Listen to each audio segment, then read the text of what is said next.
Hi, this is रे and thank you so much for clicking this video. तो अब ये वीडियो क्लिक किया है तो तुम्हें एक कहानी सुनाती हूँ। एक आदमी रेगिस्तान से गुजरते वक्त बुदबुदा रहा था। कह रहा था, कितनी बेकार जगह है ये, बिल्कुल भी हरियाली नहीं है। और हो भी कैसे सकती है, यहाँ तो पानी का नामो निशान भी नहीं है।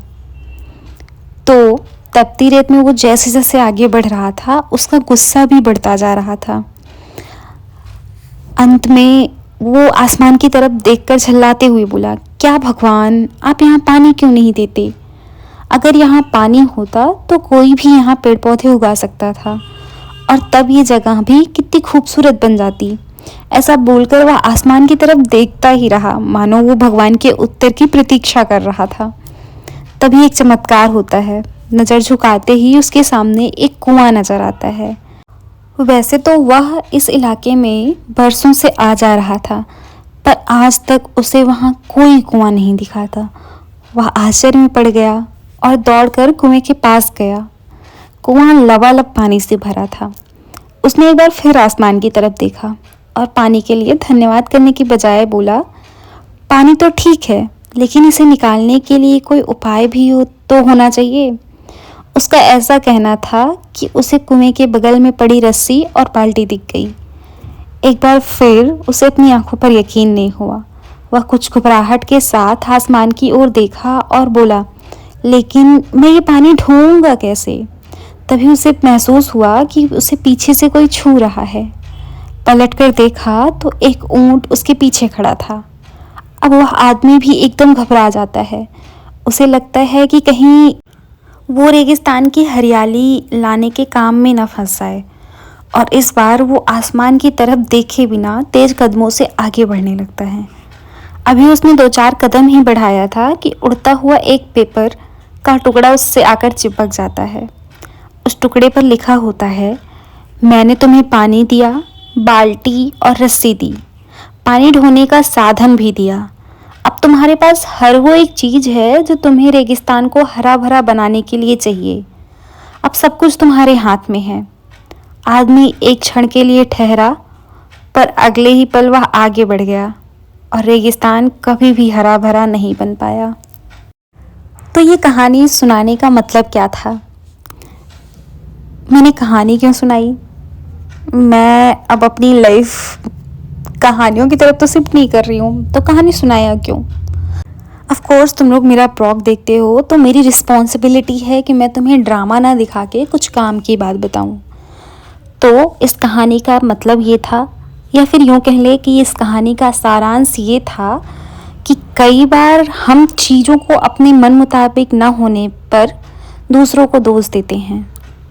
हम किसी को दोष देते हैं, कभी कभार हम अपने परिवार को दोष देते हैं, तो कभी कभार हम अपनी परिस्थिति को, तो कभी कभार किसी चीज़ को। पर इस दोषारोपण के चक्कर में हम इस सच्चाई को अनदेखा कर देते हैं कि एक इंसान होने के नाते हमें वो शक्ति है कि हम अपने सभी सपने को खुद साकार कर सकते हैं। समझ में आया तुम्हें?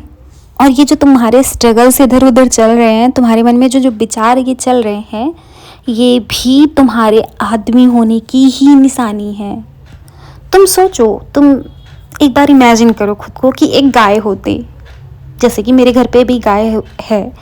बहुत सारे ऐसे लोग जो गांव से बिलोंग करते होंगे, गांव से जिनका रूट होगा, उनके घर पे गाय होगी। तो गाय का काम क्या होता है? वो सुबह उठेगी, उसके लिए खाना बन जाएगा, वो उसको खा लेगी, उसके बाद फिर बैठ जाएगी।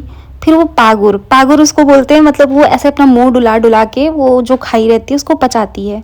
फिर उसका काम है पचाने का, फिर वो पचा लेगी, फिर वो उठेगी, फिर खाएगी, फिर बैठेगी, फिर पचाएगी, एंड ये काम वो अपनी पूरी ज़िंदगी करती रहती है। और इस तरह केवल गाय ही नहीं, बहुत सारे मतलब जो पशु होते हैं वो करते रहते हैं। चलो पक्षियों का तो फिर भी समझ में आता है, वो उड़ उड़ के इधर उधर जहाँ मन कहे वहाँ जा सकती हैं। तो इसीलिए मैं कह रही हूँ कि तुम इंसान हो और तुम में वो सारी शक्ति है जिससे तुम अपने सपने को सच कर सकते हो। तो ब्लेम गेम करना बंद करो और उठो और शुरू करो। नहीं मन कर रहा है तो छोटे से शुरू करो। कुछ नहीं मन कर रहा है तो कुछ करो, कुछ मूवी देख लो, नहीं पढ़ने का मन कर रहा है तो कुछ लिख लो, एक डायरी निकालो अपनी, डायरी में बैठ के अपने अपने 2-3 दिन के बारे में लिख लो, कुछ अच्छी बातें लिख लो, कुछ बुरी बातें लिख लो, समझ रहे हो। और सबसे अच्छी बात ये है कि एक डिसिप्लिन में रहो। अच्छा चलो ठीक है, अब तुम्हारी मर्जी, मेरा काम था बताना, मैंने बता दिया। तो ये जो ब्लॉग है ये थोड़ा सा लंबा ब्लॉग है, बिकॉज़ मैंने इसमें ज़्यादा कट वट नहीं किया है, मैंने पूरा पूरा डे शूट किया है। तो मतलब ये कुछ ज़्यादा इंपॉर्टेंट है क्योंकि मैं मॉर्निंग में उठी, फिर अपना बेड बनाया, फिर अपना आईपैड लगाया, फिर ये वो, फिर शावर लिया, शावर लेने के बाद मैंने पूजा करी। तो वो मतलब ऐसे करके मैं सब कुछ रिकॉर्ड कर रही हूँ। तो पिछला ये जो ब्लॉग है एक्चुअली जो तुम अभी देख रहे होगे, ये 2 या 3 या 4 दिन पहले का है। तो ऐसा नहीं था कि मतलब मैं पढ़ नहीं रही थी, या फिर ऐसा नहीं था कि मैं ब्लॉग नहीं कर रही थी, मैंने ब्लॉग और भी कर रखे हैं। लेकिन मुझे था कि मैं डेली डेली या फिर हर दूसरे दिन ब्लॉग अपलोड करूँगी। बट वो बताया ना, मैं आदमी होने के फ़ायदे भी हैं, नुकसान भी हैं। मैं इतनी आलसी हो गई थी कि मेरा कौन मतलब एडिट करे, कौन वॉइस ओवर डाले, कौन बातें करे, यू नो समझ रहे हो ना बात को, कि कौन बैठ के 1 घंटे दे। इससे अच्छा है कि मतलब रहन देती हूँ। तो अभी मैंने टाइम निकाल के ऐसे बैठा है कि चलो देखते हैं, करते हैं।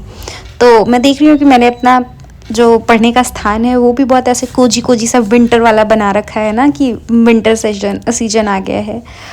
मतलब ये जितना अच्छा दिखता है ऐसा उतना अच्छा भी नहीं होता। बट वो जैसा मैंने बताया ना कि तुम आदमी हो, तुम्हारे पास सब कुछ करने की क्षमता है, लेकिन ये प्रॉब्लम है कि तुम्हारे पास जो चीज़ रहती है वो तुम्हें नहीं पसंद होती है, तुम्हें हमेशा वो चीज़ कम ही लगती है।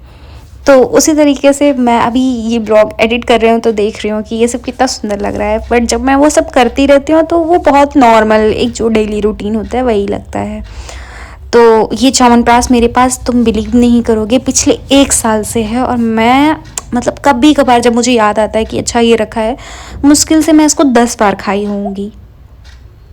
और जब जब खाया है शायद तब तब वो ब्लॉगिंग करते वक्त ही खाया होगा, क्योंकि तभी याद आता है, नहीं तो मतलब नहीं खाया है। जैसे कि आज भी नहीं खाया, मतलब वो 1 साल से रखा है। और मेरी इतनी गंदी आदत है ना कि मतलब कुछ भी कर लो, लाइक तुम कितना भी खाने का ला लो, मैं कितना भी खाने का ला लूँ इस रूम में, या फिर घर पे भी जाती हूँ, जब चीज़ें आ जाती हैं तो मेरा पेट भरा रहता है, मतलब फिर मुझे उससे देखने का भी मन नहीं करेगा।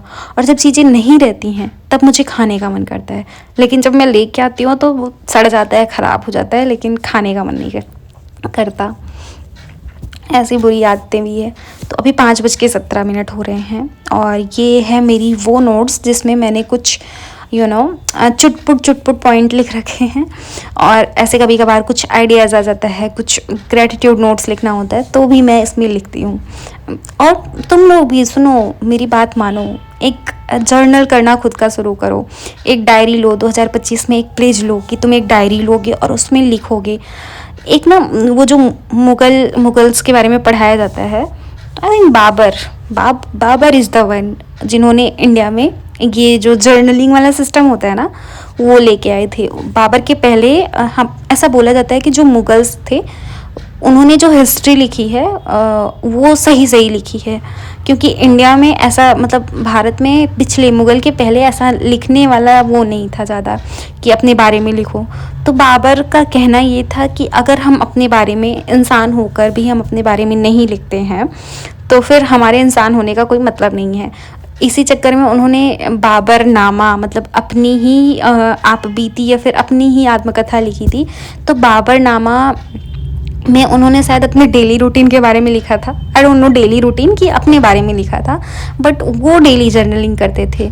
तो बाबर का पहला वो मिलता है। और मुझे जब मेरे सर पढ़ा रहे थे और ये बता रहे थे तो मुझे ये बहुत फैसिनेटिंग लगा कि एक्चुअली एज ए इंसान अगर हम अपने दिन को डॉक्यूमेंट नहीं करते हैं, मतलब मैं चाहती हूँ जैसे मैं जब इस दुनिया में नहीं रहूँ तो जैसे आगे जो मतलब तुम्हारी जो जनरेशन होगी वो तुमको पाएगी कि नहीं पाएगी, बट कुछ तो ऐसा होना चाहिए ना कि जो तुम्हारी जो रियल फीलिंग थी या फिर रियल कुछ था वो किसी को तो पता लगे।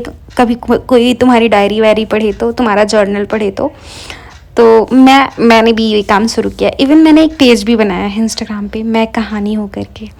तो 5:21 हो रहे हैं यहाँ पे। एक्चुअली हुआ क्या कि मैंने अपना ग्रेटिट्यूड नोट लिखा, उसके बाद मैंने ये घटना चक्र खोली। तो तब तक मैंने सिर्फ च्यवनप्राश खाया था। तो जब सुबह आप जल्दी उठ जाते हो, और मतलब अभी मुझे उठे लगभग 1 घंटे के नियर अबाउट हो गया, क्योंकि 4:30 बजे मैं उठी थी, तो 5:30 बज गए। और उठ के कुछ नहीं करते हो तो शायद भूख ना भी लगे, लेकिन जब आप उठ के अपना रूम साफ़ करते हो, शार लेते हो, पूजा करते हो, सब कुछ करते हो, तो लगता है ना कि चाय या कॉफ़ी मिलनी चाहिए। तो इन दिनों मैं ऐसे कॉफ़ी पे ज़्यादा इंपॉर्टेंस दे रही हूँ। तो मैं भी कॉफ़ी लेके आई और दूध रख दिया था गर्म होने को, तो दूध भी गर्म हो गया। तो मैंने ये बहुत अच्छी सी कॉफ़ी बनाई, जैसा कि तुम लोग देख पा रहे हो। फिर कॉफ़ी बनाए और अब बैठ के मैं घटना चक्र पढ़ूँगी। तो पीछे क्या बात कर रही थी मैं भूल गई। यही होता है, मैं बहुत बार ऐसे जोन आउट कर जाती हूँ। तुम लोग बताओ, तुम लोगों के साथ ऐसा होता है कि नहीं? जोन आउट होता है कि नहीं? मतलब जोन आउट वो होता है कि आप किसी बारे में बात कर रहे हो और अचानक से आप किसी और बारे में बात करने लगे, तो जो पीछे आप बात कर रहे थे उसके बारे में आप भूल चुके हो। मेरे साथ ऐसा बहुत होता है। और अगर ये ज़्यादा होने लगे तो ये एक मेडिकल कंडीशन भी है। तो अगर आपको ज़्यादा देर के लिए, जैसे आपने पिछले 2 घंटे में क्या किया, अगर वो भी आपको याद ना रहे, तो ये एक मेडिकल कंडीशन है, आपको डॉक्टर से मिलना चाहिए। तो मैं अभी यहाँ पे पढ़ रही हूँ और घटना चक्र पढ़ रही हूँ। तो इसमें मैं तुमको ये नहीं बताऊँगी कि कैसे पढ़ना होता है, कैसे क्या करना होता है। ये तो बहुत सिंपल है। घटना चक्र लेके बैठो, क्वेश्चन देखो, ये देख लो कि किस ईयर में आया है, खुद ट्राई करो आंसर करने का। अगर नहीं आ रहा है तो नीचे एनालिसिस दिया रहता है, वो पढ़ लो। तो ऐसे करके पढ़ा जाता है। मुझे पता है घटना चक्र पढ़ना तुम लोगों को पसंद है, but I am talking to you all, तो ऐसे ही बता रही हूँ। हाँ, तो ये मैं वॉइस ओवर रोक के मैं पीछे गई और मैंने सुना कि मैं क्या बात कर रही थी। तो मैं जर्नलिंग के बारे में बता रही थी कि तुम्हें भी लिखना चाहिए। तो मैंने वो मतलब सुना, फिर मुझे वापस से याद आया, तो मैं तुम लोगों से बताती हूँ अभी। हाँ, तो जो मैं बात कर रही थी, तो मैं और मेरी दोस्त, मतलब हम साथ में कोचिंग करते थे एक जगह पे। तो हम जब जाते रहते थे तो बड़ी बड़ी सी पेंटिंग लगी होती थी। मतलब इलाहाबाद में तो देखे होगे तुम लोग, बड़ी बड़ी सी, मतलब वॉल पे वो पेंट किया रहता है ना, कुछ आर्ट बनाया रहता है ऐसे कुछ करके। तो वो जो इलाहाबाद यूनिवर्सिटी है उस साइड में, जब कटरा साइड से आने लगो तो वहाँ पे एक बहुत बड़ी ऐसे साधु बाबा टाइप्स की मतलब वो बनाई गई थी, और वो बहुत बहुत अच्छी लगती थी। Hi everybody, this is Ray and welcome back to the new vlog. I hope you all are doing good. Of course, I am in my room. अभी 6 बज के 41 मिनट हो रहे हैं। आज 20 नवंबर है और I woke up very early, like usually मैं कहती हूँ I woke up very late, but today I woke up very early and I like finish the soil. Like पहले तो मैंने एक स्टार्टिंग में एक चैप्टर पढ़ा था, वो था physiography of India of course. And then फिर मैंने सॉइल्स पढ़ा, क्योंकि मेरा वहाँ पढ़ने का मन नहीं कर रहा था। तो मैंने थोड़ा आगे खोल के घटना चक्र का जो सॉइल था, लुबियल soil, laterite soil, red soil, desert soil, and then फिर alkaline and acidic soil of course.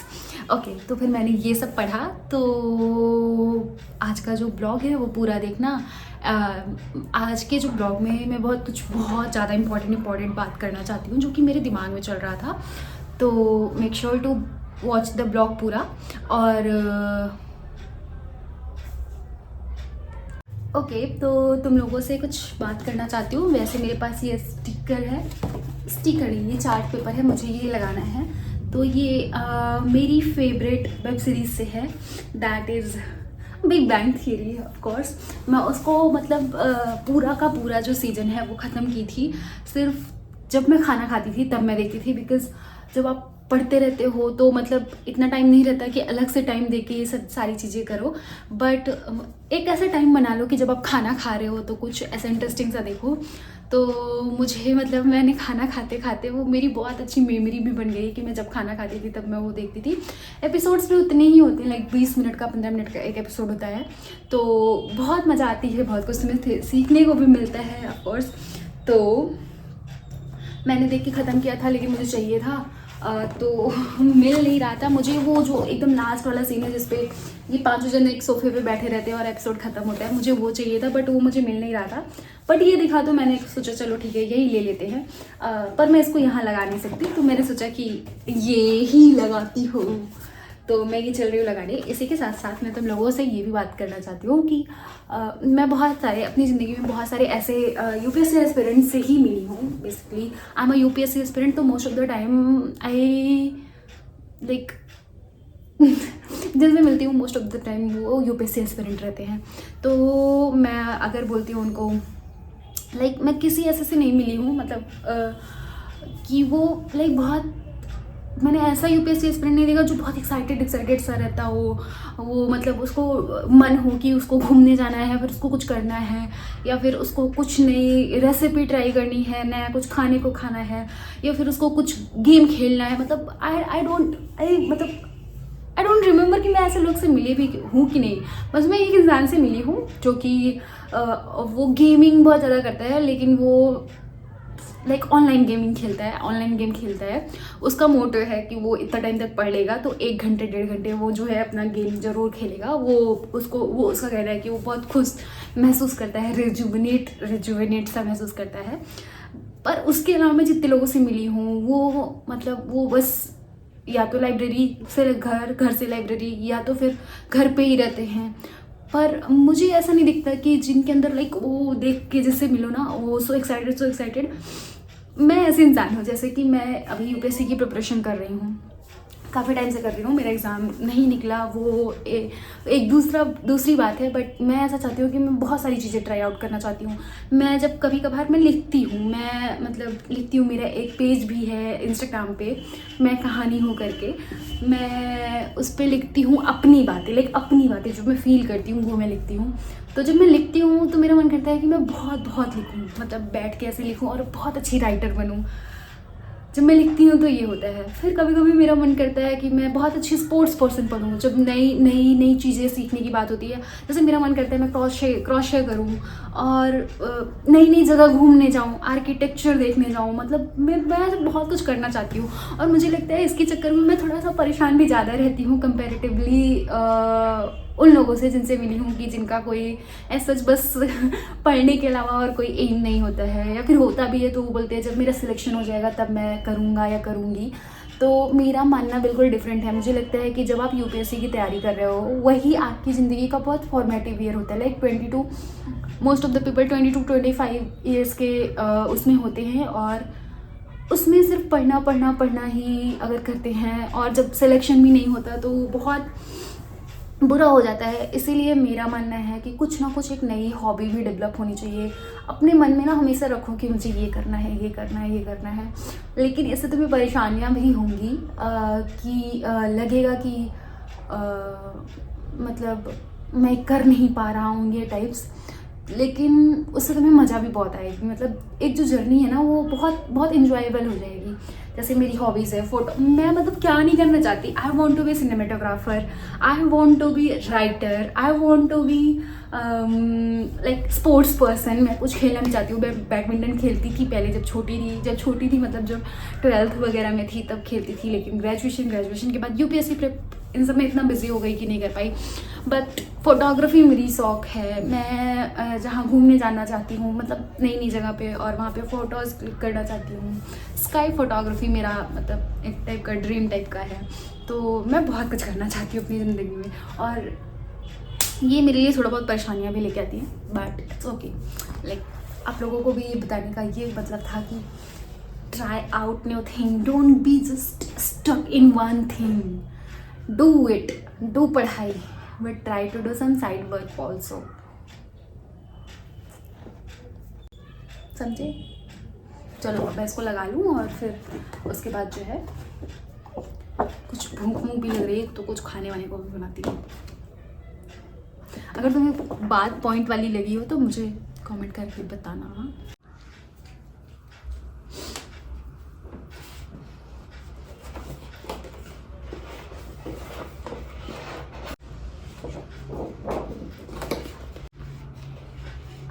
Of course these are my one of favourite web series. ये वाला स्पेस बहुत फिट बैठ रहा है ना? तो यहीं पे लगाते हैं इसको।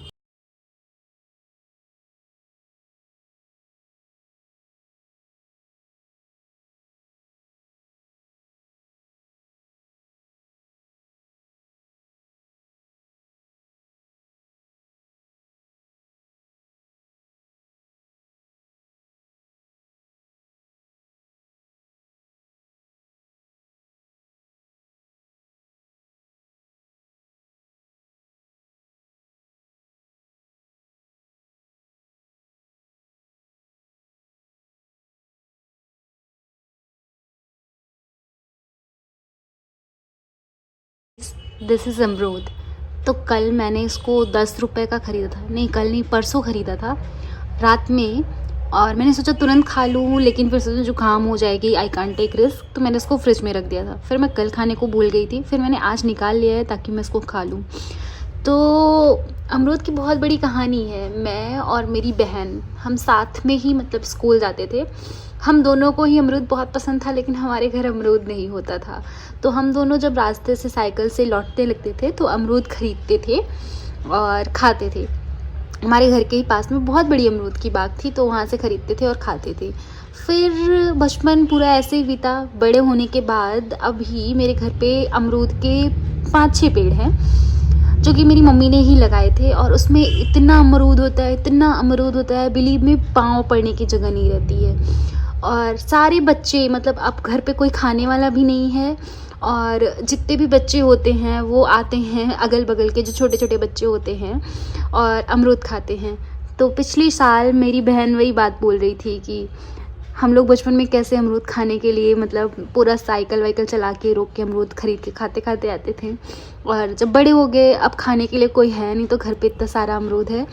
और इसी वजह से मैंने कल ये अमरूद ख़रीदा, और अभी मैं चल रही हूँ इसको खाने।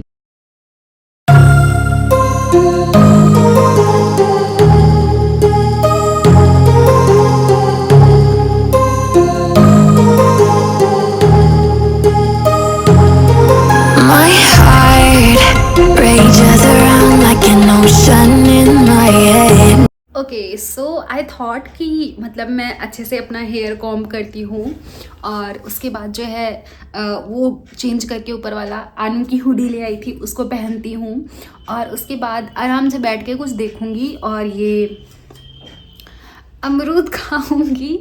लेकिन ये बहुत कच्चा कच्चा सा है, मतलब कच्चे अमरूद ही मुझे पसंद है, पर ये इतना कच्चा है कि गले में अटक जा रहा है, तो मुझे नहीं लग रहा है कि मैं इसको खा पाऊँगी, पर थोड़ा बहुत तो और ट्राई करूँगी। प्यार ऐसी ही चीज़ है जिसे आप पसंद करते हो, इवन दो वो ना अच्छा वो चीज़ अच्छी ना भी लगे, तब भी आप ट्राई करते हो अपना। तो इसको थोड़ा सा और खाऊँगी, उसके बाद जो है आई दृष्टि करूँगी। आई दृष्टि कर रही थी शाम के 4:30 होने वाले हैं, 4:30 होते होते तक मैं खाली हो जाऊँगी, और उसके बाद फिर बैठ के वो क्या बोलते हैं आई दृष्टि करूँगी।